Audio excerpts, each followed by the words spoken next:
बता सकता क्योंकि वो इन्वेस्टिगेशन का पार्ट है, लेकिन जैसा कि नोटिस दिया था बीएनएसएस का 35(3) का, उसके तहत क्योंकि मैं इस देश का नागरिक हूँ, सांसद भी हूँ, मैं पहले कह चुका हूँ कि कानून पर, संविधान पर, मुझे न्यायपालिका पर भरोसा है, विश्वास है।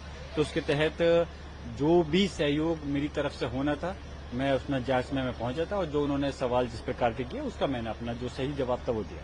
क्या फिर से आपको बुलाने की बात? अभी इस प्रकार की कोई बात नहीं है, लेकिन मैं समझता हूं कि जो उन्होंने सवाल किए थे, ऐसी मुझे उम्मीद है कि तमाम सवालों के जवाब मैं दे चुका हूं।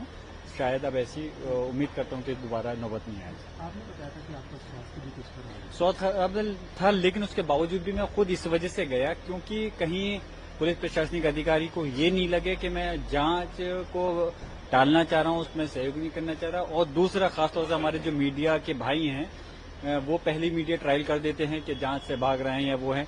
मिसाल के तौर पर जब ये केस दर्ज हुआ था तो उसी समय मैं हाईकोर्ट में मेरे अपने जो हमदर्द है, मेरे मुशीर हैं, उन लोगों ने रिट दायर करवाई थी इसके केस के खिलाफ, क्योंकि मेरे खिलाफ ये रिपोर्ट गलत हुई थी। तो मीडिया वालों ने पहले ट्रायल कर दिया कि गिरफ्तारी के डर से भाग गए। अब ये बताओ, जहां हमारे ऊपर कोई गलत अगर वो लिखेगा तो हम किससे न्याय मांगे? हमारे संविधान के तहत न्यायपालिका है, तो इसलिए हमारा हक बनता है। अगर हम वहां नहीं जाएंगे तो क्या करेंगे?